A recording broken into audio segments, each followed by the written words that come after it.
So it took me quite a while to figure out how was I going to go about with this video. PTSD. Um, it's it's quite hard sometimes, to even talk about it in the open and you know, um, let others know. When you want to seek help, everybody is such a badass. Everybody thinks that they could deal with things on their own, especially and have the mental capacity to deal with their own problems mentally. Um, but then when others are looking at you from the outside and they look at you funny, um, but they know that you're fucked up, and you're the only one that is in denial.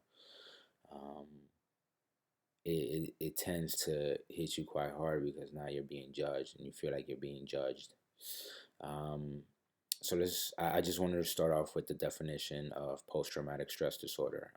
If you're a civilian and you're looking into this channel and you have a buddy or a family member or a parent that might be experiencing these symptoms, or you feel like they have PTSD, you think that they need help, you might just need to walk them through, might just need to sit down with them and have either, some type of intervention. It doesn't hurt.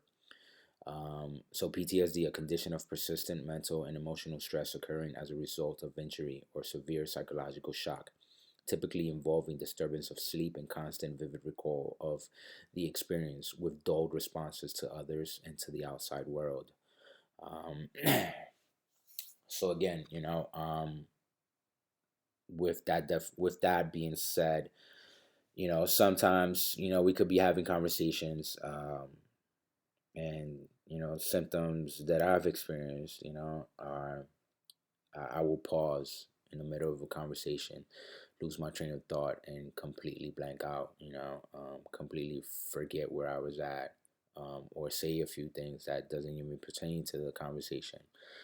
Um, and there's times that this has happened, and it's like, what the fuck, It's like people have looked at me like, you know, what the fuck is wrong with this guy? And I'm over here starting, my mind is starting to run and starting to feel self-conscious of what just happened. And, um, you try to make fun about it. You try to control it at your own level, the best that you could, and sometimes it might, you know, it might get out of hand where maybe someone makes fun of you and you might get pissed off, and it is what it is. Um, but sometimes receiving the help on how to deal with this is what could help us in the long run. Um, there's other symptoms such as um, triggers such as oil, gas. Those are a few for me. Um, the rain. Um, sometimes that is somewhat of like an acidic rain. Um, brings back the smell of sand, um, especially sandstorms.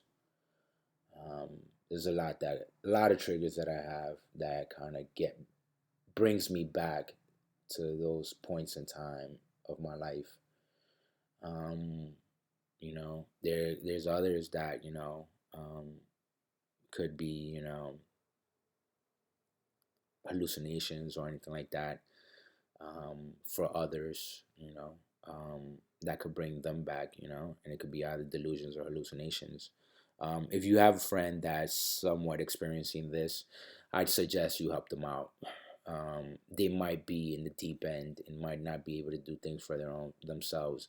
They might be socially impaired, or occupationally impaired, where they can't do much, and their job might be suffering. um, let me go and show you exactly what I'm talking about. These are the general ratings for mental disorders from the VA. There's 100, 10, 30, 50, 70, and 100%. If you have been in a combat zone, this is just an assumption. This is just based on what guys have gotten without even receiving care, and that's about 30 to 50%. You know, they go into a clinic, they get diagnosed by the VA. You go to a VA clinic within the hospital. Go to the hospital. Um, See a primary care. They'll send you to the PTSD clinic, and you get diagnosed. There's others that you could put it in for yourself, and based on your military experience, if you've been in the combat zone, you might just see the 30 or 50%. Depends. I don't know. Again, this is just an assumption. It's based on what others have gotten. Um, so again, you might have sought help when you were in and didn't continue anything more until now. So they will see that, and they will be like, all right, well, here's 50%, go and seek the help. I have a buddy of mine right now that is a second friend of mine that is the same boat, where he's at, he's hit, the past the 5 year requirement, and on top of that, he makes more than $80,000 a year. Some people might be like, all right, well, he already makes money. Why can't he go fucking seek help? Sometimes we have jobs. Like, I used to have a doorman job that if I went to go seek psychological help, and a lot of times that was the reason why I didn't go seek it while I was at that job. You go seek psychological help, you might, through your job, through your union, through your health benefits, your boss might want to terminate you because of it, because they might feel that you're not up to par with your duties. And this is some of the biggest scare that I experienced when I knew about myself. I knew I was fucked up in the head. I knew certain things that wasn't right. Um, but it was what it was.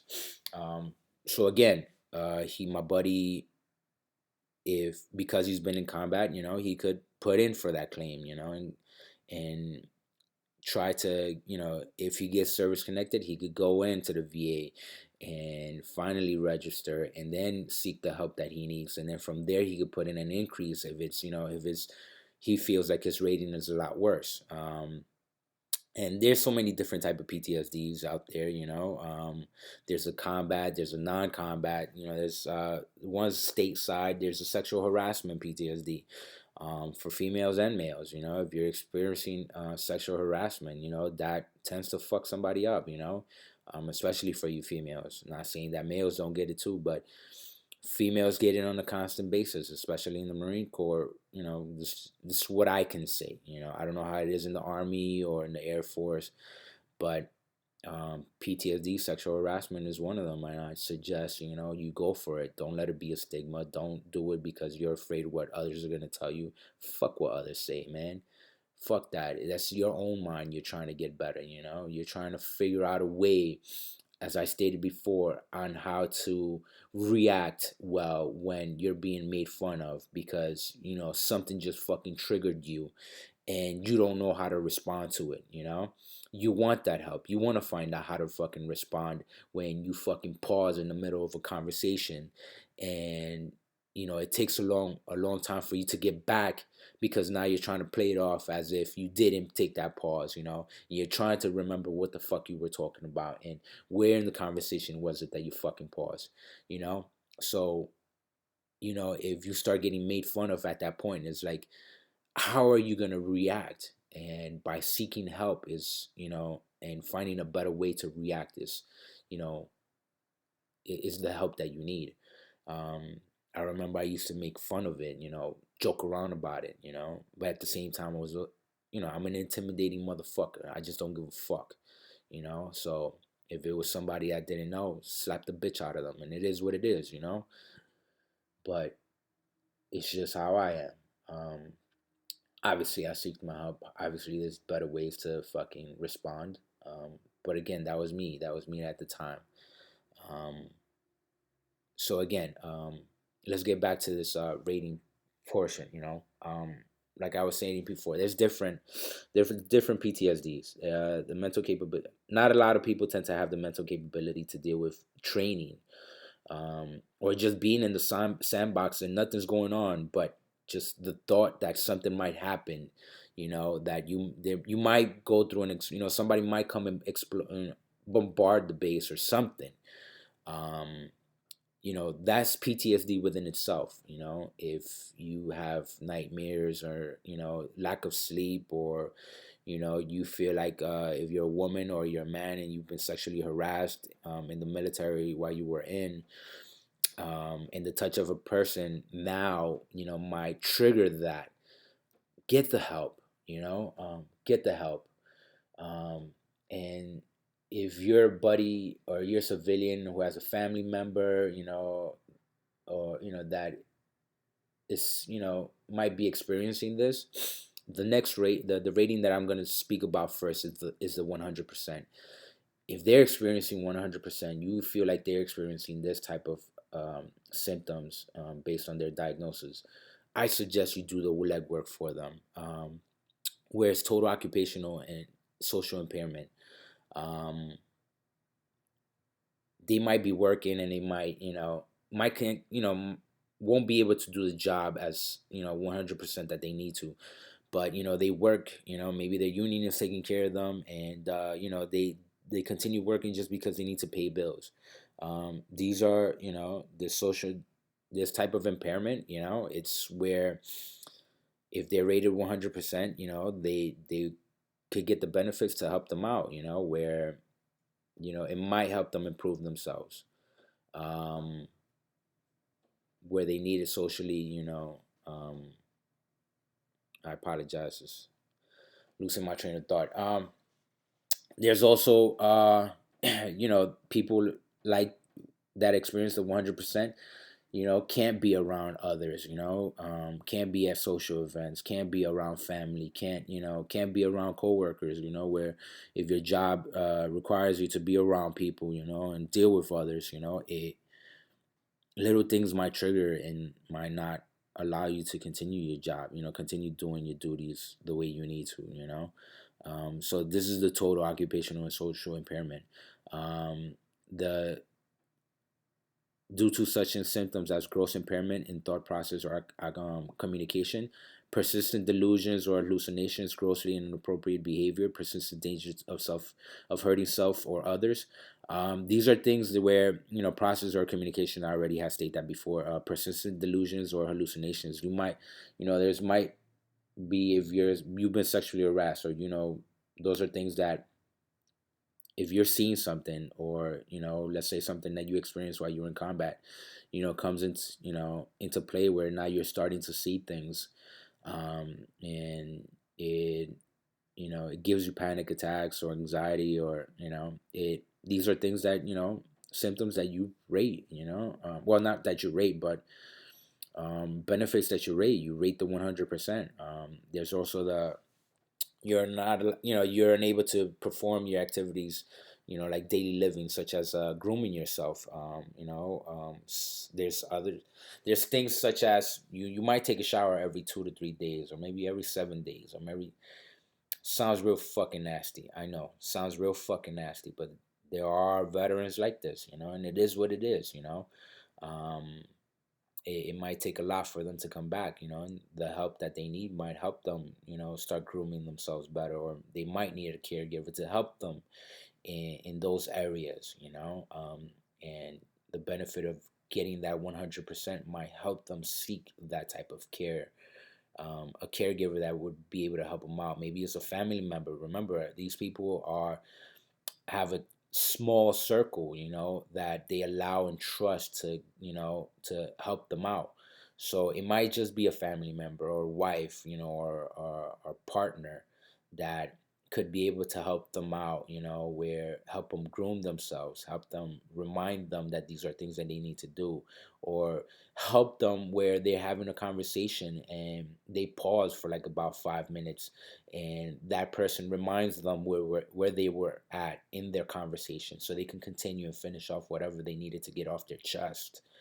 um, they might lose, have memory loss of close relatives, their names, might be disoriented within time or place, sometimes might be doing something out doing, running an errand out and about, and bam, completely forget what the fuck they were doing. Thought process is gone.